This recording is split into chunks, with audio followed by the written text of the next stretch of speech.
నమ్మకం అమ్మ లాంటిది. మా మీద మీ నమ్మకం మిమ్మల్ని తప్పకుండా అమ్మని చేస్తుంది.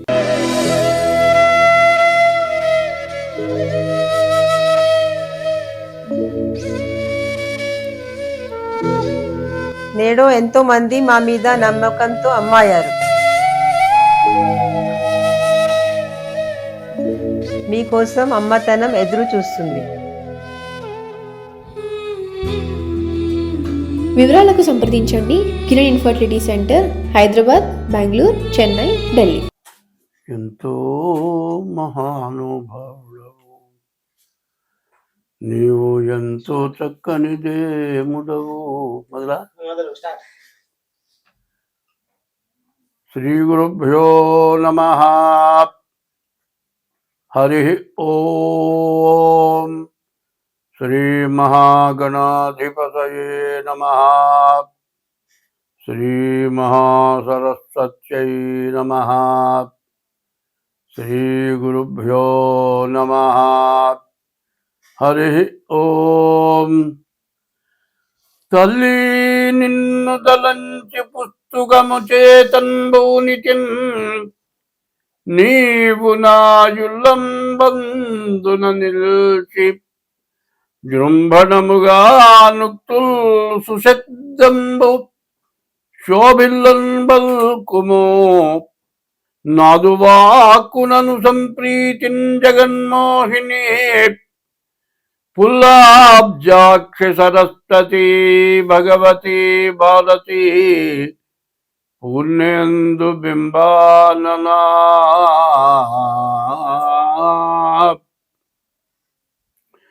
అరజన్ శంతను పుత్రుపై విదురుపై అక్రూరుపై గుబ్జపై నరుపై ద్రౌపదిపై కుచేలునిపయన్నందవ్రజశ్రేణిపై పరగంగల్గు భవత్కృపాల సమునాపై కుంతరా నిమ్ము నీ చరణాబ్జంబులు నమ్మినాడ జగదీశా. కృష్ణ భక్త ప్రియా.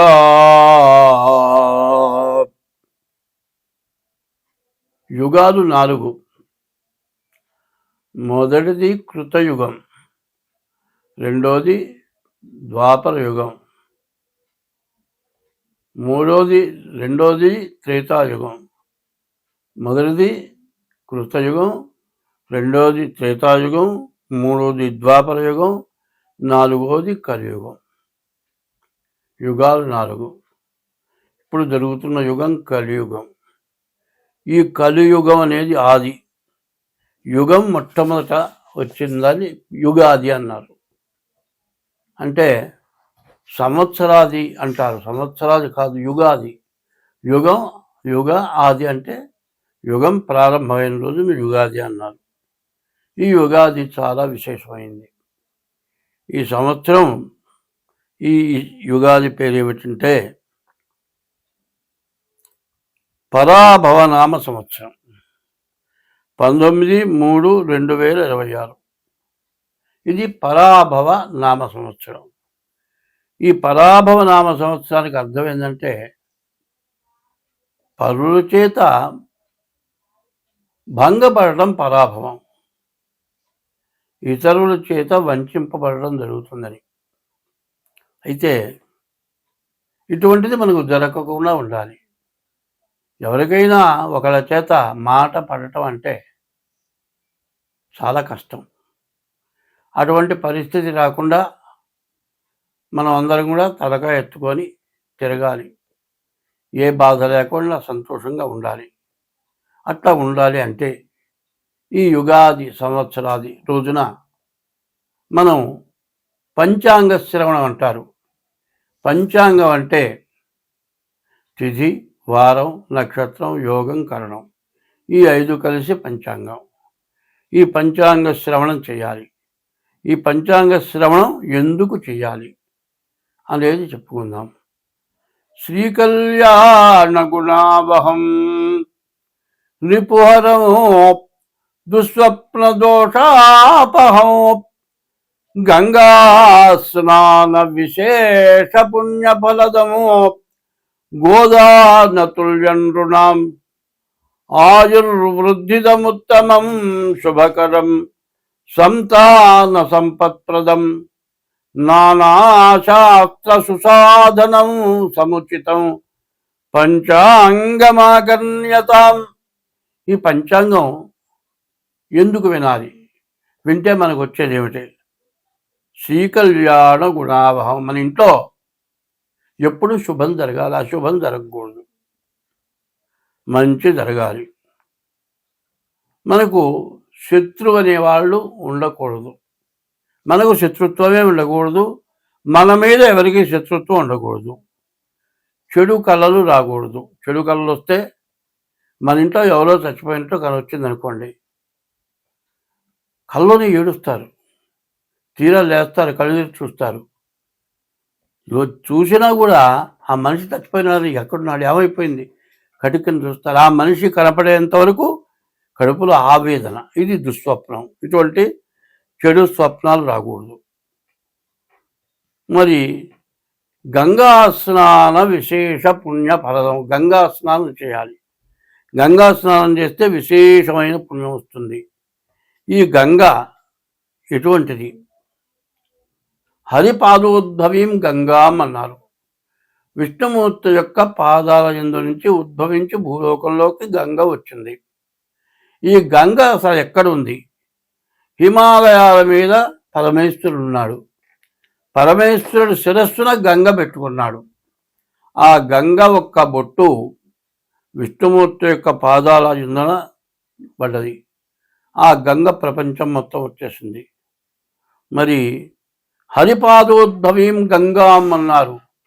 హరిపాదాల నుంచి ఉద్భవించిన గంగ సమస్త పాపాలని పోగొడుతుంది. ఈ గంగ, అటువంటి గంగా స్నానం చేసిన విశేషమైన పుణ్యం రావాలి మనకు. గోదాన పుణ్యం తుల్యం నృణాం. దూడతో కూడిన గోవుని దానం ఇచ్చినటువంటి సత్ఫలితం రావాలి. ఆయుర్వృద్ధిదముత్తమం. మనిషికి 120 సంవత్సరాలు మానవుడికి ఆయుష్ ఇచ్చాడు.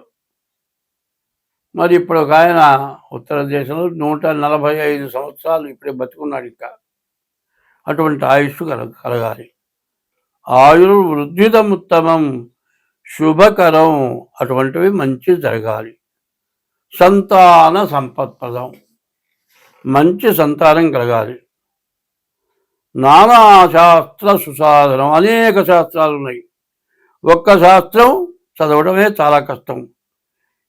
అన్ని శాస్త్రాలు చదివినటువంటి ఫలితం మనకు కావాలి.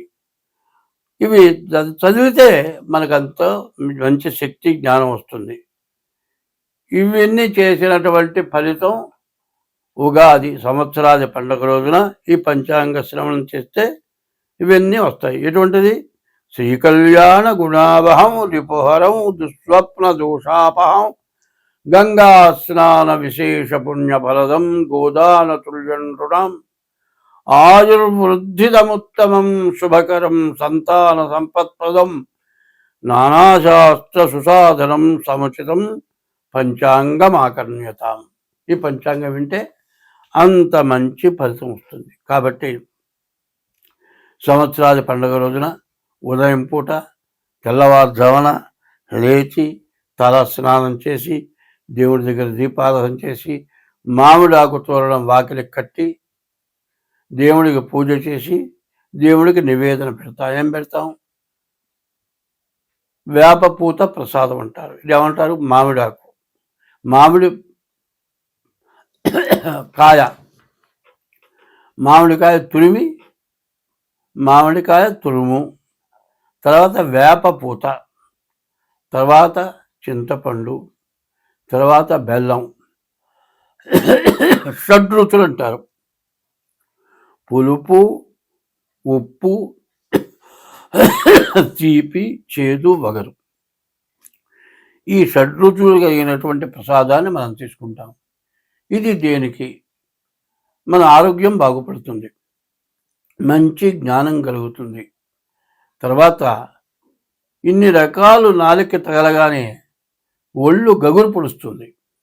విపరీతమైన పిలుపు కానీ విపరీతమైన చేదు కానీ నోటికి తగిలితే మరి ఒళ్ళు గగురు పడుస్తుంది. అయితే కష్టం కానీ సుఖం కానీ బాధ కానీ దుఃఖం కానీ సర్వాన్ని మనం సమర్థించుకొని మనం ముందుకు వెళ్ళాలి.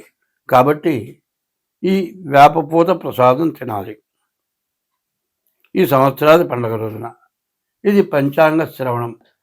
ఈ విధంగా పంచాంగ శ్రవణం చేస్తే మనకు అంతా శుభం కలుగుతుంది. ఎటువంటి గ్రహస్థితులు బాగుండకపోయినా మనకు మేలు జరుగుతుంది. కాబట్టి ఈ రోజున ఈ సంవత్సరాది ఎప్పుడు 19/3/2026 అంటే 2026 సంవత్సరం మార్చి నెల 19వ తారీఖు గురువారం పరాభవనామ సంవత్సరం ప్రారంభమైంది. ఈ పరాభవనామ సంవత్సరంలో మరి నవగ్రహాలు 9 గ్రహాలు కూడా రాజ్య పరిపాలన చేస్తాయి. గురువారం రోజున పంచాంగం ప్రారంభమైంది కాబట్టి గురువు రాజు అయినాడు, కుజుడు మంత్రి అయినాడు. అట్లాగే సేనాధిపతి చంద్రుడు, సస్యాధిపతి శుక్రుడు, ధాన్యాధిపతి బుధుడు, అర్ఘ్యాధిపతి చంద్రుడు, మరి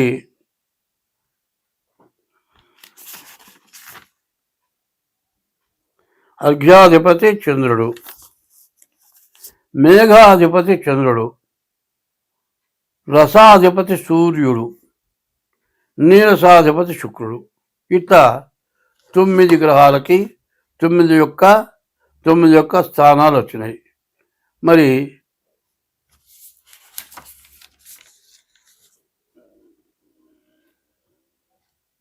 చంద్రుడికి మొత్తం 3 చోట్ల ఆధిపత్యాలు వచ్చినాయి.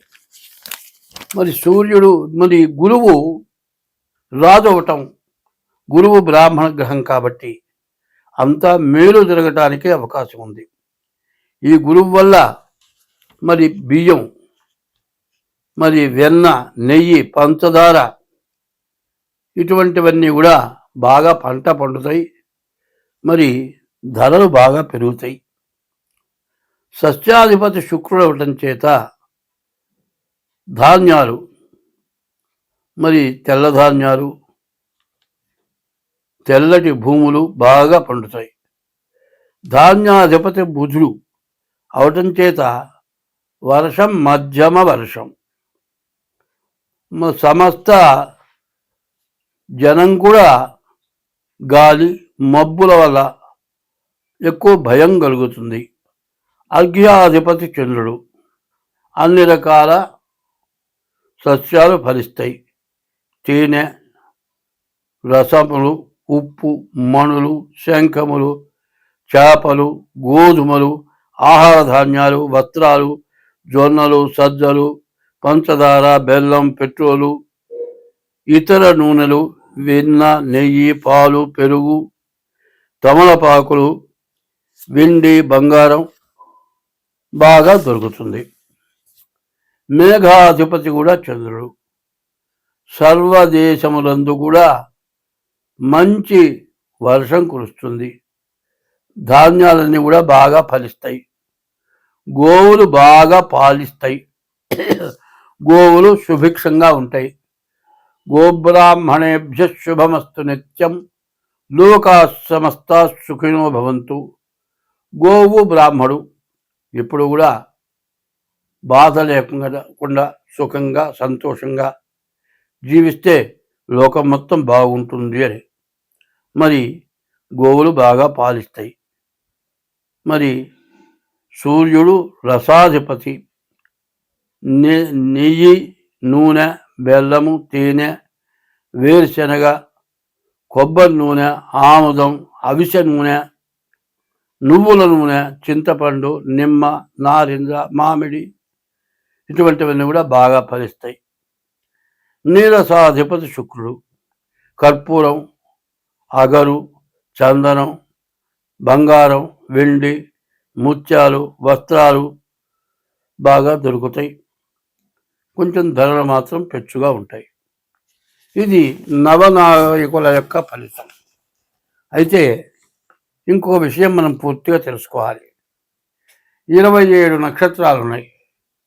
ఈ 27 నక్షత్రాలని కూడా 3 భాగాలు చేస్తున్నాం. అంటే 3 భాగాలు, ఒక్కొక్క నక్షత్రాన్ని 3 భాగాలు. అంటే సంవత్సరానికి 3 భాగాలంటే 4 నెలలు ఒక భాగం. 4 3 12 నెలలు. మొదటి భాగం 4 నెలలు, రెండవ భాగం 4 నెలలు, మూడవ భాగం 4 నెలలు.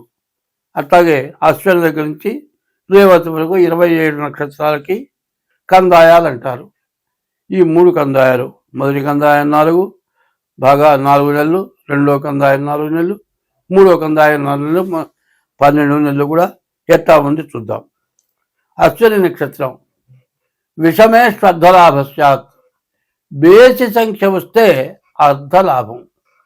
సమయతు సమతా భవేత్. సరి సంఖ్య వస్తే వచ్చే ఆదాయం ఖర్చు సమానం. విషమే శ్రద్ధలాభస్యాత్ సమయతు సమతా భవేత్. తర్వాత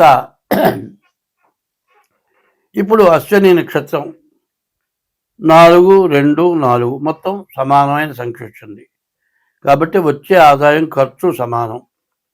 అట్లాగే భరణి నక్షత్రం మొదటి కందాయం 7, రెండో కందాయం 0, మూడో కందాయం 2. మరి 7 2 9 వచ్చింది. వచ్చే ఆదాయంలో సగం లాభం. కానీ మధ్య కందాయం 0 వచ్చింది. 0 వస్తే ఏమిటి? మధ్య శూన్యే మనోవ్యధ. మధ్య కందాయంలో 0 వస్తే మనోవ్యాకులత. మూడవది కృత్తికా నక్షత్రం 3 వచ్చింది. బేస్ సంఖ్య, ఆదాయంలో సగం లాభం. చివరి కందాయం 0 వచ్చింది. అంత్యశూన్యే ఫలం స్వల్పం. చివరి కందాయం 0 వస్తే వచ్చే ఫలితం తక్కువ. రోహిణి నక్షత్రం చూద్దాం. రోహిణి నక్షత్రానికి వచ్చేప్పటికల్లా 5 2 3 మొత్తం 10. సమయతు సమతా భవేత్. వచ్చేది ఖర్చు సమానం. తర్వాత ఆర్ద్ర నక్షత్రం 3 1 4 4 8. మరి సమసంఖ్య వచ్చింది. ఈ సమసంఖ్య వచ్చే ఆదాయం ఖర్చు సమానం. పునర్వసు నక్షత్రం ఇది కూడా 10 6 2 2 10 వచ్చింది. 6 4 10. ఈ 10 కూడా సమయతు సమతా భవేత్. వచ్చే ఆదాయం ఖర్చు సమానం. పుష్యమి 1 2 2 ఇది 5 వచ్చింది. ఇది బేస సంఖ్య. మరి విషమే శ్రద్ధలాభశ్చాత్. మరి బేస సంఖ్య వచ్చే ఆదాయంలో సగం మిగులుతుంది. ఆశ్లేష నక్షత్రం ఉంది. మొదటిది 4 2 1 3 3 మొత్తం 8. వచ్చే ఆదాయం ఖర్చు సమానం. మఖా నక్షత్రం ఉంది. మొదటి కందాయం 7 2, రెండవ కందాయం 2, మూడవ కందాయం 1. ఇది కూడా 10 వచ్చింది. సమయతు సమతా భవేత్. వచ్చే ఆదాయం ఖర్చు సమానం. పుబ్బా నక్షత్రం ఉంది. మొదటి కందాయం 2, రెండవ కందాయం 0, మూడవ కందాయం 4. మొత్తం 6 సమసంఖ్య వచ్చింది కాబట్టి వచ్చే ఆదాయం ఖర్చు సమానం. మధ్య శూన్య మనోవ్యధ. మధ్య కందాయం 0 వచ్చింది కాబట్టి మనోవ్యాకులత ఎక్కువగా ఉంటుంది. తర్వాత ఉత్తరా నక్షత్రం 5 1 2 5 3 8. వచ్చే ఆదాయం ఖర్చు సమానం. హస్త నక్షత్రం వచ్చేప్పటికల్లా మరి మొదటి కందాయం 0, మూడో కందాయం 0, మధ్యలో 2. వచ్చే ఆదాయం ఖర్చు సమానం. మరి మొదటి కందాయం ఆదిశూన్యే మానవ వ్యాధి. మరి ఆ మొదటి కందాయం 0 మనోవ్యాధి. అంత్యశూన్యే ఫలం స్వల్పం. మరి చివరి కందాయం 0 మరి వచ్చే ఫలితం స్వల్పం. మొదటి కందాయం 0 ఉంటే వ్యాధి. చిత్తా నక్షత్రం వచ్చింది. చిత్తా నక్షత్రానికి వచ్చేప్పటికల్లా 3 3 6 వచ్చింది. మధ్య కందాయం 0. మధ్య శూన్య మనోవ్యాకులత ఎక్కువగా ఉంటుంది. వచ్చే ఆదాయం ఖర్చు సమానం. స్వాతి నక్షత్రం వచ్చింది. 6 1 1 మొత్తం 8 వచ్చింది. ఇది వచ్చే ఆదాయం ఖర్చు సమానం.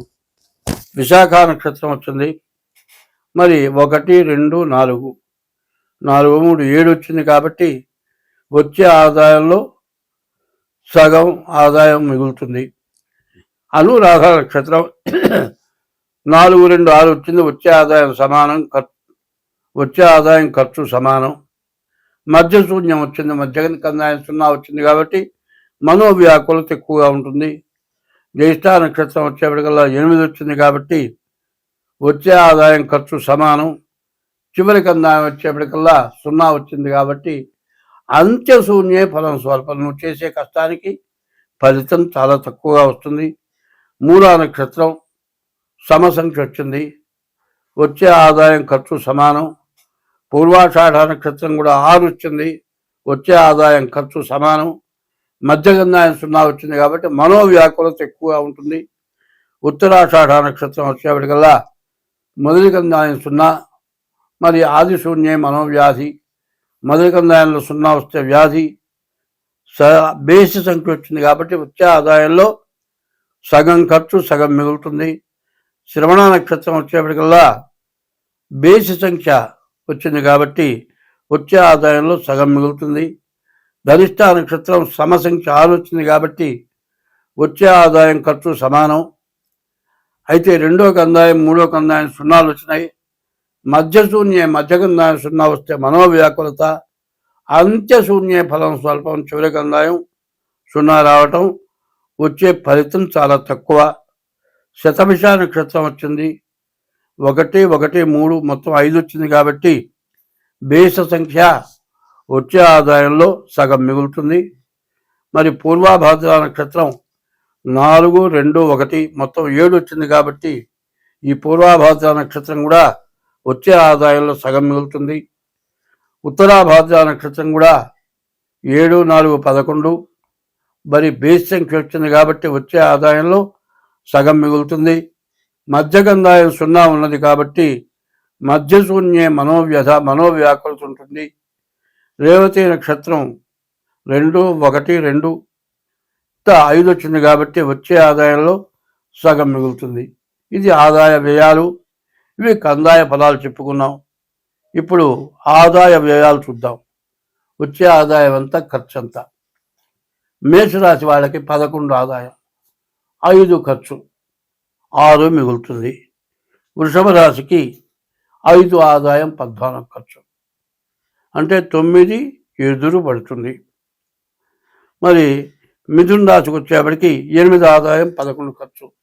మూడో రాశి మిథున రాశి, 8 ఆదాయం, 11 ఖర్చు, అంటే 3 ఎదురు అప్పు తేవాలి. కర్కాటక రాశి 2 ఆదాయం, 11 ఖర్చు, 9 బాకీ. సింహరాశి 5 ఆదాయం, 5 ఖర్చు, వచ్చే ఆదాయం ఖర్చు సమానం. మరి కన్యారాశి 8 ఆదాయం, 11 ఖర్చు, అంటే 3 అప్పు. 7 తులారాశి 5 ఆదాయం, 14 ఖర్చు, 9 బాకీ. మరి వృశ్చిక రాశి 8 వృశ్చిక రాశి 11 ఆదాయం, 5 ఖర్చు, అంటే 6 మిగులుతుంది. ధనుస్సు రాశి 14 ఆదాయం, 11 ఖర్చు, 3 మిగులుతుంది. 10 మకర రాశి 2 ఆదాయం, 8 ఖర్చు, కాబట్టి 6 మిగులుతుంది. 11 కుంభరాశి 2 ఆదాయం, 8 ఖర్చు, అంటే 6 అప్పు చేయాలి. మరి 12 మీనరాశి 14 ఆదాయం, 11 ఖర్చు, 3 బాకీ తేలుతుంది. ఇది ఆదాయ వ్యయాలు. చివరిది రాజపూజ్యం, రాజావమానం. అవమానం ఎంత? మంచిని పెంచుకోవడం ఎంత? చెడుని పెంచుకోవడం ఎంత? మంచివాడిగా పూజింపబడటం ఎంత? చెడువాడిగా తిట్లు తింటం, మరి బాధలు పట్టడం ఎంత అనేది తేలుతుంది.